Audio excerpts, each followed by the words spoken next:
We had AEW Double or Nothing. It was AEW's first pay-per-view with fans back at full capacity at the Jacksonville Jaguars Daily's Place arena. We saw many great things happen. Kenny Omega taking on Pac and Orange Cassidy for the AEW World title. We saw Jungle Boy, Jack Perry, winning the Casino Battle Royale. We also saw the good doctor, Brit Baker, DMD, winning the women's title, as well as many other matches. We'll run through the matches in just a second, but I just wanted to get your initial reaction to the pay-per-view.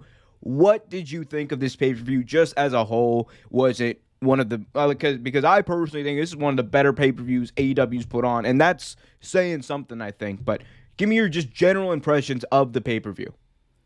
First and foremost, I want to get this out of the way. If you see me blowing my nose or sneeze, I have a bit of a cold. I apologize, but I'm powering through. So, secondly, it was amazing. It was one of the best pay-per-views I've seen in a while. And, like, even the matches that I wasn't really, interested in seeing, like the Cody Rhodes match, was amazing. So, the atmosphere was there. Like, I thought the announce team was on point. I thought everything was great. Like everything that pretty much happened flowed well together. Yeah, I thought so too. And I think it got off to a very good start, like from the beginning. They picked, I think, the best match to go on first because it was a lot of people thought that Adam Page versus Brian Cage would kind of be a throwaway match, but I thought it was perfect because. Yeah.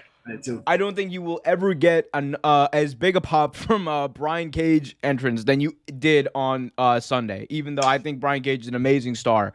But that match kicked off the pay-per-view. That was a good match. I thought it was very hard-hitting. I liked the dynamic of kind of the tension building with Team Taz. Brian Cage saying, I don't want you guys coming to my aid all the time. I don't want you guys coming to help me out every time you think I need help. I want to do something on my own. And I liked how they played that up. I like how that's probably going to continue. And, this tension between Brian Cage and Team Taz has been building up for a long time. So I thought that was a good piece to add in this match. Adam Page, of course, went over. He won with the buckshot lariat after a distraction, weird finish with the other members of Team Taz. But overall, I thought that match was good. Yeah, I thought it was a great match. You know what? You couldn't have started with a better match. And like you said, that pop that Brian Cage got was phenomenal. I think that at that point, they were just happy to see live wrestling. Anyone could get a pop, But not taking anything away from Brian Cage, of course. Yeah. Brian Cage, I think he's gonna have a fun time running through the members of Team Taz. I think this is probably gonna be building up to a match between him and Powerhouse Will Hobbs. And if you're not excited for that match, you don't love professional wrestling. That's gonna be. I'm way excited. That's gonna be. You got to be excited for that match. That's gonna be great. Moving on, next match that we're gonna talk about was the Young Bucks, Matt and Nick Jackson defending their AEW World Tag Team titles against the team of Eddie Kingston and Jon Moxley, and a lot of things were over on this show, Trevor. Almost everything was over, but nothing got quite as a reaction as Jon Moxley. I think he got the biggest pop of the night. I think he felt like a star, and we'll talk about the AEW crowd because this crowd was just insanely great. Big ups to all my fans down in Jacksonville, but. This was a good tag team match, I thought. I covered a lot of this in my review of the pay-per-view that I posted the other day. So if you haven't checked that out, go check that out right now. Cheap pop. But no. So I thought it was a good match. I thought Jon Moxley obviously worked most of the match, and I think there was a spot here that I want to talk to you about specifically. There was a spot here where Jon Moxley, he got like V-triggered 3 times, super kicked twice, and then they go for a pin, and it's a 1 count after like 4 V-triggers and two super kicks in the moment. Okay, here's the thing. In the moment, I thought this was awesome, right? Because I was like, yeah, whatever, and then I'm like I took a second to really think about it. I got that, post-pin clarity, as they say. And I was just like, I don't know. I like that. But also, I thought this was kind of like, it's not, to me, it's also very similar to like Hulk Hogan hulking up, because Hogan would do the same thing. So, I mean, again, it's give and take, but I thought that was awesome. Look, I just think this whole again, you're gonna hear me use the words awesome. I'm gonna be sounding like The Miz when I'm talking about this pay-per-view, but I thought that was cool. Awesome. I thought that was cool. But what about you? What did you think of this match, Trevor? So that's one of the spots that I like kind of stood out for me as well. I was like, well, that's interesting. Like I thought it was a bit overkill, but again, I'm wondering if that's what like we talked about last week, if that's what they're using for him to like get out because his kid's gonna be born soon. You know, maybe he suffered an injury through all that. But again, amazing, and everyone on this channel knows how I feel about Eddie Kingston. He did a great job, amazing job. Eddie looked great, and better than I've seen Eddie look in a very long time. And you know what? I thought I thought the whole match was great. I thought the assholism shown by the Young Bucks was awesome when they made fun of the Shield and and even Hulk Hogan. I cried. I thought it was amazing. The whole thing was good. The whole thing was good. Yeah, agreed. The whole thing was good for me too. You Bucks obviously got the win over Eddie Kingston and Jon Moxley in 21 minutes. The titles weren't going to change hands, but this was a hard-hitting, great match. Loved it. Moving on, we're just going to touch on this match because we're going to talk about the winner and what this might lead to later on in the show. But we saw the Casino Battle Royale for a title shot at the AEW World Championship in 2 weeks at what I believe is going to be Fyter Fest on a special Dynamite. So Christian Cage came out first. He was one of the first entrants in this match. You saw, of course, everyone else come out. And I thought this was so usually I like these Casino Battle Royales. I know that AEW has gotten a lot of flack about the Casino Battle Royale format, with the cards and then the rules. They seem a little convoluted, but when you really think about it, it's just as convoluted as almost anything else in professional wrestling. Like the War Games is, I would say, equally as convoluted, quote unquote, as this. Like this is, it's a really simple thing. 5 guys come out every 2 minutes, and then you have one guy who comes out at the end and needs a Joker card. Like people, anyone who thinks this is like too convoluted, pal, like you just get over it. It's wrestling. It's not that hard to figure out. Just pay attention. It makes more sense than the fucking Royal Rumble. The way, at least they have a timer. At least AEW has a timer. Look, and look, I'm not gonna lie to you. That might be the downfall because this match, there were some parts where it was a little clunky. There was a lot of rush. There was a lot of like stuff that felt rushed, out of place. And again, that's, I guess, that's probably a little bit of inexperience from people backstage who that might be showing, and we'll see. Hopefully, they can fix that later. Otherwise, I thought it was a good battle royale. Christian Cage was the guy who went from coast to coast. He went from number 1 to the very end. We saw Jungle Boy obviously winning at the end. But I want to get your thoughts on the Joker card. So we knew that there were a few options here for the Joker card, none of which we actually mentioned in our prediction video. None of them.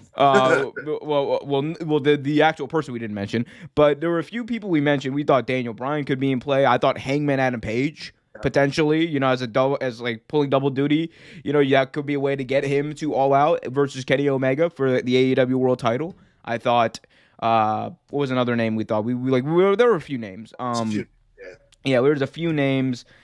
But in the end, it ended up being Lio Rush from New Japan, which a lot of people I don't think anyone guessed it. I think Tony Khan was probably the only other person who would have.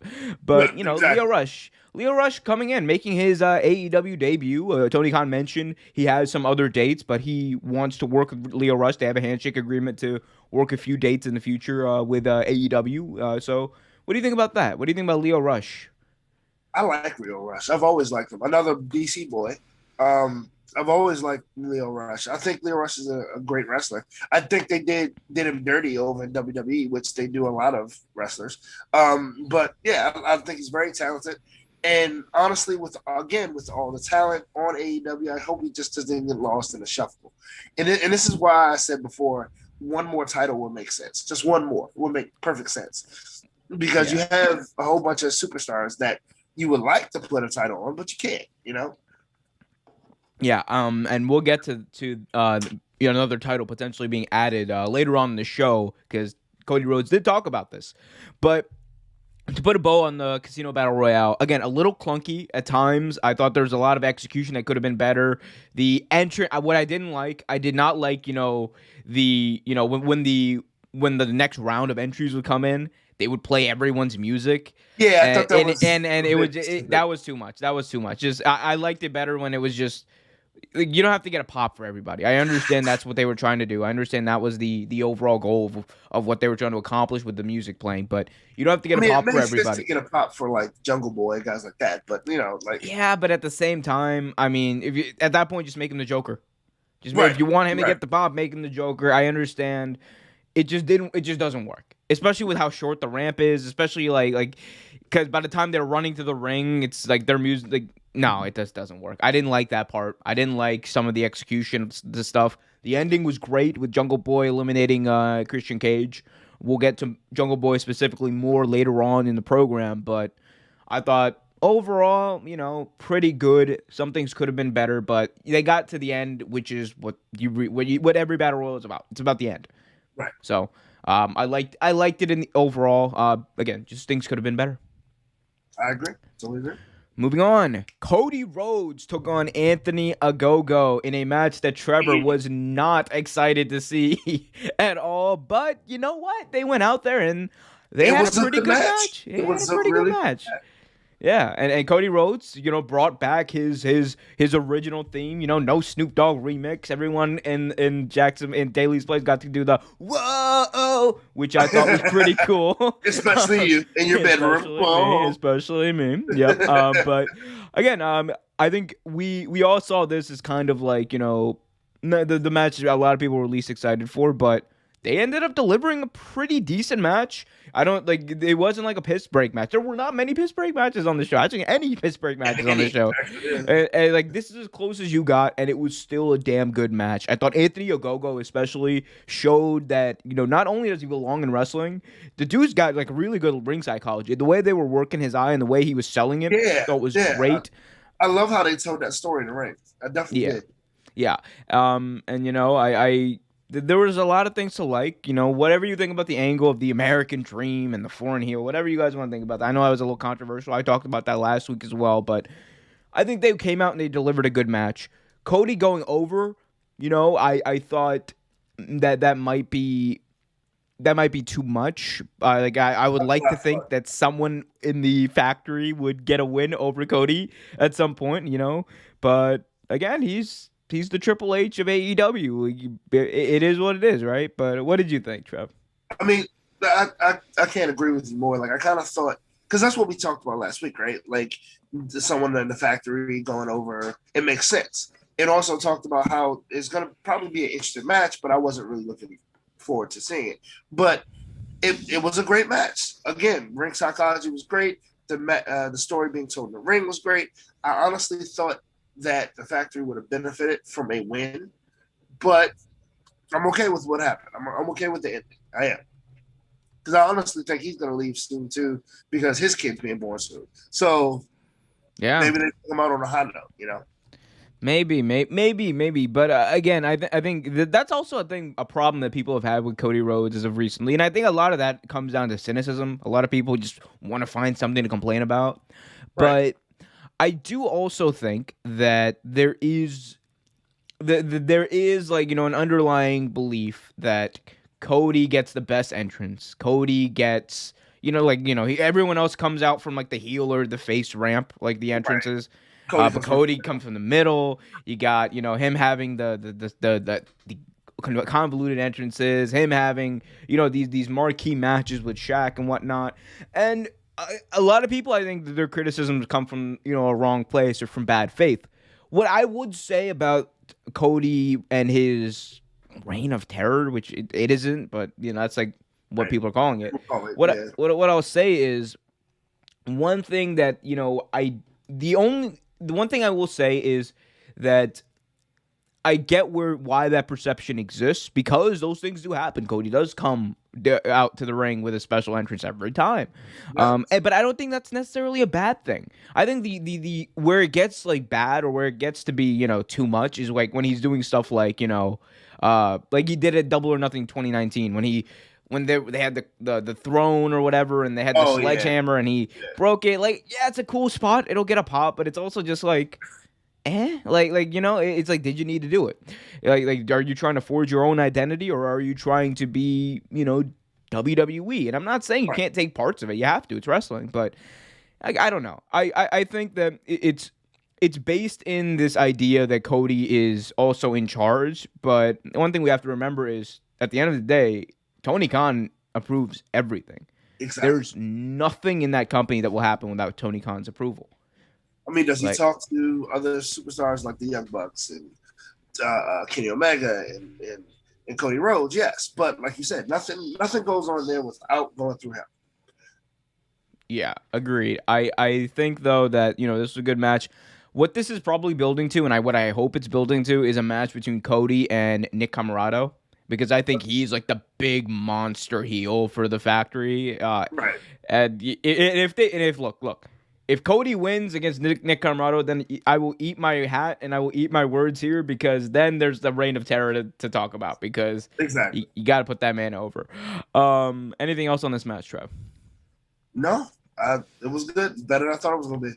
All right, Miro defended his TNT championship against Lance Archer, the Murder Hawk Monster. We saw they played before a clip of FanFest before this match, where Lance Archer was in the ring with Miro, and Miro blindsided Lance Archer's manager, Jake the Snake Roberts, by punching him in the face, and that essentially took Jake Roberts out. That added a little tension between Archer and Miro, that personal level that a lot of people felt was kind of missing from the build to this feud, or lack thereof. But I thought they went out there and had the match that we all thought they were gonna have. Two big hosses beating lumps out of each other. They went through the barricade a few times. But there was a lot of fighting on the outside, but Archer looked really strong in here. My favorite spot in this match, and I'll let you take it from here. My favorite spot in this match was when Jake Roberts actually came down and with the bag, with the snake bag, and comes into the ring, and then Miro sucker punches him again, and then Miro takes the bag with the snake in it and chucks it all the way from the ring to the entrance ramp. I thought that was great. There was not a real snake in there. Don't worry. No. Tony Khan confirmed that. But back off. But I thought that was a great match. Like, his evil heel and Miro just be like, "Ha ha! I threw a snake." Like, I thought it was great. What's funny? I loved the match, and that was part of my favorite spot. But I couldn't help. Have you ever seen Bloodsport? Yes, I have. So, you know the guy I'm talking about, right? At the end, where Van Damme fights the guy with the Asian guy, and he jumps around. That's kind of how Miro looked. Right. And that's originally what I thought when I saw it. I was like, yo, I wonder if he's doing that on purpose. That's hilarious. But the match was what I thought it was going to be. Two big people like pushing each other around. It wasn't pretty, but it was damn sure entertaining. It lasted longer than I thought it was going to last too, though. But I think this just put Miro over as this complete ass of a heel that people love to root for, because he got a huge pop. Absolutely. Miro ended up retaining his title though by pinning Lance Archer, or sorry, not pinning, by technical knockout, which again, it's this very gray area in wrestling. Like, sometimes they call it technical knockout, other times they don't. But he essentially made Lance Archer pass out with the game over, and game over, and he retained. So hopefully they're not done here. I like the tension they built up. This is a very good story you can keep going with. I think you keep going with this too. Anyway, we're gonna keep going, and we're gonna go to the Doctor, Brit Baker versus the AEW Women's World Champion Hikaru Shida. We'll talk about this more in depth, but Brit Baker ended up winning. Trevor, what did you think about this match? She won with the lockjaw and made Shida tap out. Shida's been champion for over a year at this point, but we have a new women's champion. Again, we'll talk more in depth in a different segment, but just general, what did you think of this match? Amazing. But both women put on a hell of a show. But both women came out and showed off why they're number one and number two of the AEW Women's Division. Like, Shida proved that there was no fluke that she was a champion for that long. Like it was amazing, absolutely amazing. Then you saw like how important it was to both women. Like great match. Right. I thought this was great. This is again not a bad match. This on the show. This was I think the second or third best match on this show. This was the match that you were looking forward to anyway, though, right? Yeah, this is the match I was looking forward to anyway. Like I was so excited to see Brit Baker compete for the women's title or for the world title, and I was just it was great. Like again, thank you AEW. I think they're getting better. They're getting better. Hopefully they can get to a point where they have multiple women on the show. That's the only thing you can say because they do have a lot of talent. You got Chris Statlander. You got. You got Thunder Rosa. You got all these premier talent, and hopefully they bring in more. That's what you want to see. You want to see them bring in more. But I thought this was great. Next, Darby Allin and Sting versus Ethan Page and Scorpio Sky. I like this. We'll get more into it later, but yeah, we'll get more into specifically Sting later because God bless you, Steve Borden. You still got it. My God. But what did you think of this match, Trev? Again, one of these matches that we talked about last week. I was interested in seeing it, but I didn't know what to expect. But it did not disappoint. Not at all. Scorpio Sky, Ethan Page, I love the way they work together. Of course, Darby and Sting work well together. This first time we saw Sting in 6 years actually wrestle.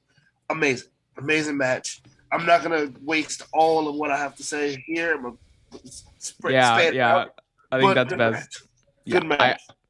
So much to talk about, and we will talk about it in a different segment, but great match. Sting and Darby Allin got the win. Interesting note, though, Sting got the pin over Scorpio Sky, which we'll talk about how we feel about that, because I have mixed feelings about that. We'll talk about that later, but Sting gets the pin over Scorpio Sky in 12:30. Up next, Trevor, we have the for a match for the men's world title. The world champion, the god of wrestling, the best world champion of the past 10,000 years, Kenny by God Omega, defending his title against Orange Cassidy and Pac. Look at that. That was how Kenny Omega showed up to the ring with all of his titles. I thought that was arrogant and awesome. That image is going to be burned in my head forever. Like, that was great. Like, say what you want, because I also have like weird feelings about the belt, the way the belt collector gimmick that Kenny Omega's been portrayed as has gone. I think at times he's too goofy, and it takes a little bit away from the seriousness. But maybe that's what he wants to do, and it is what it is, right?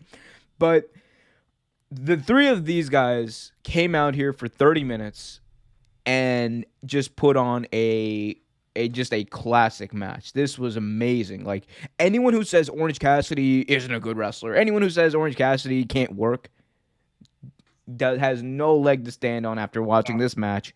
Pac, we knew Pac was amazing. Kenny Omega might be the best wrestler in the entire world right now. It's just like this was amazing. What did you think about this match? And we'll get into the finish in a second. But what did you think about this match? Again, I've talked about how much I like Orange Cassidy. The Bastard, of course, always puts on a good show. And Kenny by God Omega, like, you got to give it to him. Like, he might be the best wrestler in the world right now. Orange Cassidy at one point, I swear, kind of stole the show to a degree. But like, Kenny, of course, will not be showing up. Kenny did such a great job. They both all three men did a great job. It was such an entertaining match. Yeah. And unlike the TNA match, he didn't have to carry the entire thing. Everyone, you know. Oh my God! Hey! Look! He did not carry the entire thing. I think my boy Rick Swan got in 15 minutes of decency, and then Kenny Omega carried the rest of the match. But yeah, no, I thought this was I thought this was great. The ending where we saw Kenny Omega, I thought this was my favorite part of the match. Looking back, where Kenny Omega has handed all the world championships he has by Don Callis, and he beats Pac with it, And well, there was actually a thing that happened before that. I'm kind of all over the place. This was a great pay-per-view, guys. That's why I'm all over the But place. let's save some of it. We'll talk about. We'll save some of this, but I want to get through the world title match because we're going to talk about that right now. But with the finishing sequence of this match saw Pac put Orange Cassidy into the brutalizer. Cassidy was about to tap, and Kenny Omega, God bless Kenny Omega, he's stomping away at Pac, and Pac will not let go of this move. Kenny Omega literally can't. He's trying to rip Pac away, and Pac's not letting go. So Omega does the only sensible thing he can do, delivers a double axe handle to Bryce Winsberg, the referee, to stop the submission. And then obviously he was handed the world titles, all 5, I believe, of his world titles that he has, and he hits Pac over the head with all of them. And then he proceeds to do the same with the AEW world title with a prone Orange Cassidy. Cassidy dodges, gets the orange punch, and I believe Cassidy tried to go for a pin. He only got 2, and then Omega rolled him up for a roll-up finish. 1, 2, 3. Omega retained, but by the skin of his teeth. I thought this was the best finish they could do for this match, right? Because you didn't want to get the world title necessarily off of Omega at this point because you want to do eventually stuff with him. I think Jungle Boy and Adam Page and other matches, right? But I thought this was the best way for them to get through this match, make it entertaining, make it gripping, but also make Orange Cassidy look strong even though he's taking the pin. Right. Because he got rolled up. He essentially got caught by the best wrestler in the world for like a split second. And that's what I think is so great about this finish. And then the symbolism with all the 5 world championships and Omega hitting him, Pac not letting go even though he's getting like stomped by Omega. Amazing. I like the finish. I thought this match was... I said classic before. This is a classic. This is a match you're going to watch like 10 years from now. You're going to go watch like, yo, you remember that match that Omega, Pac, and Cassidy had at Double or Nothing? Let's go watch that. It's one of those matches to me. That was a classic match. Definitely a classic match. I love the ending. Like you said, it made Cassidy look strong. It didn't necessarily make Pac look weak either, though, but it definitely made Cassidy look strong. And I think it's going to help him later on in the career. Yeah, I think so too. Very quickly, Trevor, Stadium Stampede. We will get into this more in a different segment, but the Inner Circle took on the Pinnacle in a Stadium Stampede match, only the second ever, and if they lost, they would be forced to disband and never be able to come back together again. This was crazy. They started off in the stadium. They worked all backstage. We saw Urban Meyer and Charlie Strong get in on the action. That was hilarious. I think Conan also made a special appearance. Yes, he did. Old man Conan. This was great. Inner Circle went over. What did you think about this match? And did it live up to the hype of last year's Stadium Stampede match? I think I think last year's Stadium Stampede match got more hype only because it was the first you ever saw, and it was completely and utterly ridiculous. This one was too, but I feel like since it's the newer one, since it's another one, that it got hype, but maybe not as much pop as before. But the interest by the Inner Circle did help. It was awesome. It was awesome. Like a lot of the spots that they did, I'm just sitting there like they didn't really just do that. Like, and to hear Kenny, Sammy Guevara jumping off the walls and like on the John Spears, he's a ninja, a Spanish ninja, exactly. So it's ninja. But to hear like Urban Meyer go, holy shit, that was the Pierre resistance for me. That was awesome. Yeah, actually, let's get into this match right here because I don't think there's going to be a better time for it. Like this was so they start off, what happened here? It was MJF, right? Yeah. MJF comes out in his limousine that we think the Pinnacle is in, however they're not in. He comes out alone to start the match, and then we hear the Inner Circle's music play, and they just jump down from these hooks or whatever, these lines. Yeah, like a SWAT team from the top of TIA Bank Stadium, and they're just hanging over there with this big Inner Circle logo on the screen behind them. It was a great visual. They could not have been a cooler entrance. And meanwhile, while this is going on, the crowd is even though they're not in front of them, the crowd is at Daly's place, which is right next door, is singing along, losing their mind to Judas. Literally, this crowd all night sounded like they were like a crowd of 10,000 people, not 5,000 people. It's crazy. So that happens. Chris Jericho goes after MJF, and then we see the rest of the Pinnacle arrive in FTR's truck to back up their leader in MJF. Then everyone breaks out into these different brawls. Jericho and MJF's brawl, I thought, was like the silliest one. It was because there was like different levels of silliness like in this match, and then different levels of seriousness in this match. But Chris Jericho and MJF were just silly. We saw the Urban Meyer spot where Urban Meyer and Charlie Strong are handing Chris Jericho footballs to chuck at MJF. And then we see the thing where they run into a cardboard cutout of Shahid Khan, the owner of the Jaguars. I lost it when I saw that. I lost it. I was like, this is hilarious. And then at the end when he patted him on his head, that was so funny. Jericho, after MJF messed up the cardboard cutout, Jericho just pats him on his head like, sorry, boss. God bless Tony Khan for getting his dad on TV. But it was hilarious. Then they had my favorite thing. I think everyone else's favorite thing too. MJF getting a thank you sticker stapled on his head. MJF, best reactions in the business, always. Go back and watch the first Double or Nothing buy-in. It's free on YouTube. There's a spot there where MJF gets a cigarette stapled to his head, and I think it's a better. I thought this was a better spot than that, like a better reaction from him than that. This was amazing. Then we see Santana and Ortiz. They broke out and they brawled with the FTR, and apparently there was a nightclub open at in Jacksonville Jaguar Stadium, and only like 6 people were there, but. 6 people in Conan, but apparently, yeah. Apparently, and Conan was the DJ. So Conan was DJing. How do you? Yeah, no wonder WCW didn't want to pay that man.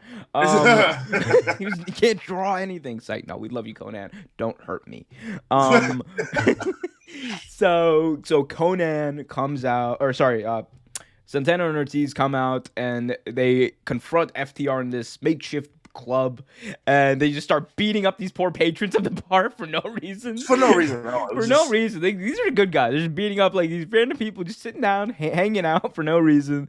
Then I think they meet at a table like an old shootout. They each share a drink before they go to battle, the 4 of them, and then they went to battle. Tully Blanchard tried to get involved, and then the DJ, who was revealed to be Conan, comes in and stops Tully Blanchard from getting involved, which great spot. I thought that was a good equalizer there. Then they schmoz and battle throughout the arena. What did you think about this specific spot right here?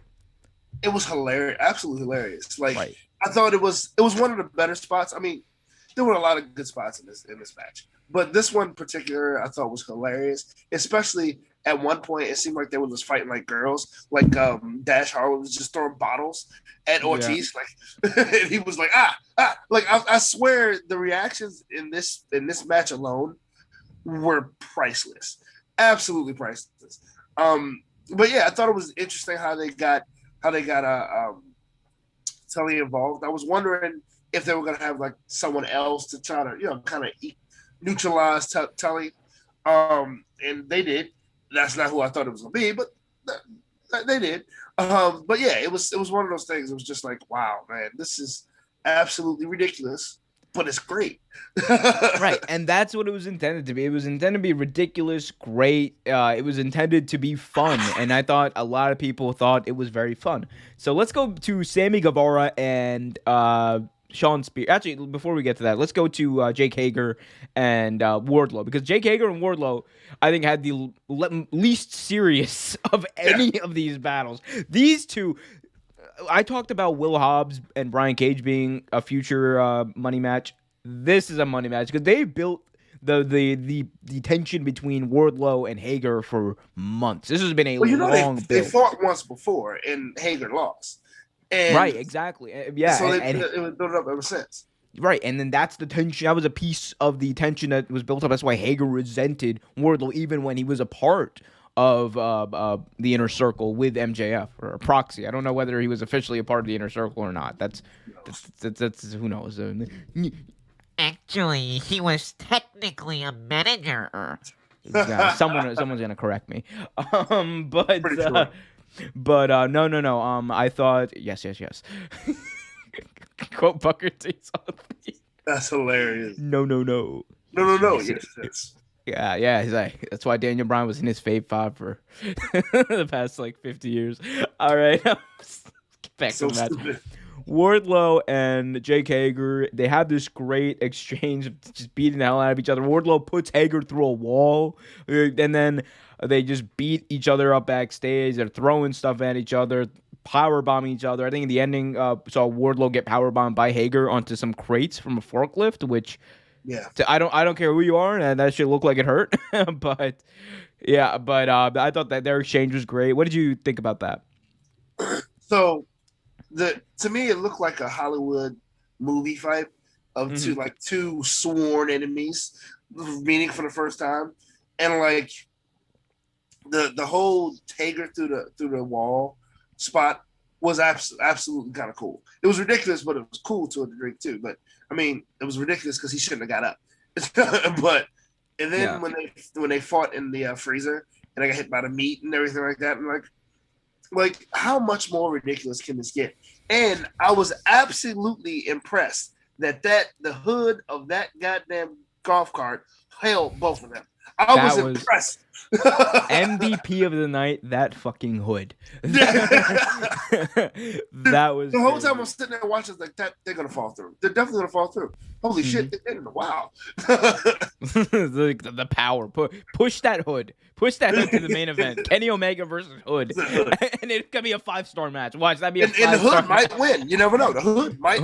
Win. Yeah, man. I mean, unless he's facing Cody Rhodes, then the Hood's definitely get a job. But no, in all seriousness, like, yeah, that Hood was great. The interesting thing, you noted that it was like this felt very cinematic. They brought in a stunt coordinator from John Wick, the movie. That's what I thought. Okay. Yeah. Which to kind of like really help out with the spots, and that's why you saw stuff like Sammy Guevara jumping off the walls, and here's the thing. So there was a spot in this match where it was during the exchange between Sammy Guevara and Shawn Spears. Shawn Spears is just sitting in this room full of chairs. Oh yes. I wanted to talk about this. Okay, so I just have one thing to say, and then I'll let you take it from there. No, please, go ahead. So he's sitting in this room with some chairs, waiting for Guevara to show up, and Shawn Spears has a chair in hand. He's sitting down, and he's just moving his head ever so slightly, and I'm just like, he's about to break out in a song.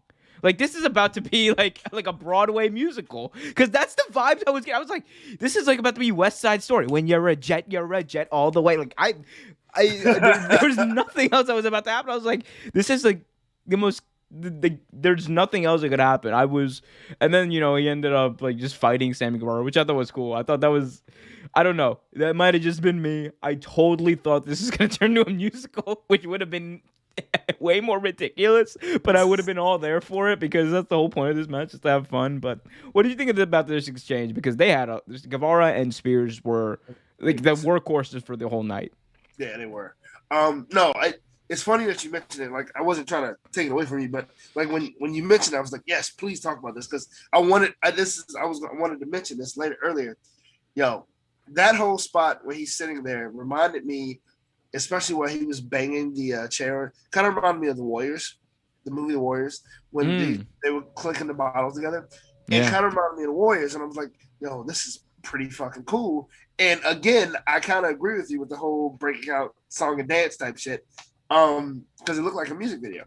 But when they actually went into like swinging the chairs, yo, your boy Sammy hit a Matrix move like 6 times, and I'm like, yo, someone had to work with them. Like, this had to be choreographed because like it was so fluid, and I'm like, yo, this is awesome.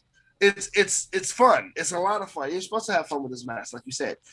That to me, that spot there though, and to call them the workhorses of this match makes perfect sense. Yeah, because I think their spot stole the show. Honestly, for sure. Their spots totally stole the show and stole this match, and that was the intention. They ended up finishing this match. They brawled to the ring. It's worth to note that Chris Jericho also brawled to the ring with MJF. They both I believe MJF bladed, and MJF got put through a makeshift table somewhere up in the crowds, which took him out. Then we saw the ending sequence, which was Guevara versus Spears in the middle of the ring. They battled for about, I think, 5 or so minutes.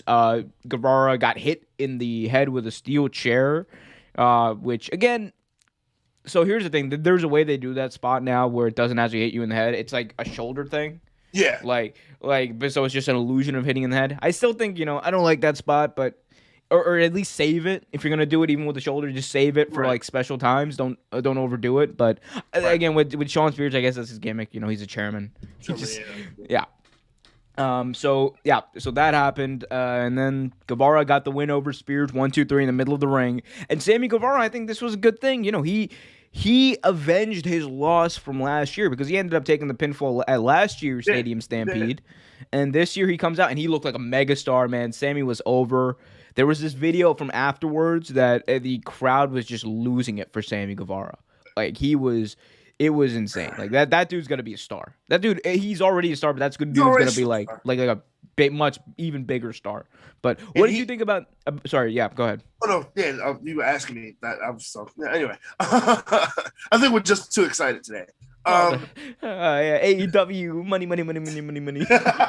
Tony Khan giving me money. But no, like I agree. Like I kind of feel that was the point of that particular like 5 minutes to put Shawn Spears and Sammy over, because I mean they had Shawn Spears on the roster for like what years, a year, 2 years or so, and they never really used him. And once the Pinnacle came around, that was his moment in the sun to be used and be on the team and be in the spotlight. And I honestly believe, like, when it's all said and done, when either faction breaks up, the two people, of course, Dash Howard, FTR, you're going to talk about them, of course, MJF. But I think the two that you're really going to talk about a lot is Sammy Guevara and Shawn Spears, especially Sammy Guevara for Inner Circle. Like, he's gonna have a belt. If they do it right, he's going to have a belt. So I think it was smart to showcase him at the end of the match. Like, just to give him, and he's also very smart too, because he puts himself over on YouTube and things like that. He's very active. And you see him quite often. I think that's ingenious, very intelligent. Yeah, and this match was great. Whole pay-per-view, I would say, out of like 5 stars, dude, this was like, as far as this pay-per-view goes, this was as good as it was gonna be. This is like 5 stars. I don't like, these things weren't perfect. So no, this was a great pay-per-view. Suck it, AEW haters. This was great. And for everyone who thought, they're not gonna be able to sell over 100,000 pay-per-views or more than last year, man, because their product is stale. Guess what they did? It was already like on the night of, or the day after. It was already reported they beat whatever they got last year, which I think was over 120,000 pay-per-view buys, which for a company that's only been in business for 3 years, doing double what TNA ever did at their pinnacle, which was like for a long time the second biggest company, doing more than all these other companies have ever done, the most since WCW went out of business. Hey, it's well, goddamn, pal, they didn't get 1 million like WrestleMania. Give it a few years. Exactly. But yeah, this was great. Also worth to note that a lot of people were also saying that there was potential that their AEW might not be able to continue their success or continue their momentum that they had before the pandemic as far as crowds, and there might not be that much energy. They're having trouble selling tickets. So here's the thing about that. The reason AEW for a few weeks before Double or Nothing were having trouble selling tickets for Dynamite is because they were running the same market. They were running the same arena for 6-7 months. Actually, more than 7 months. 8 months at that point. For 8 months, they're running the same arena, so they have the same people coming in.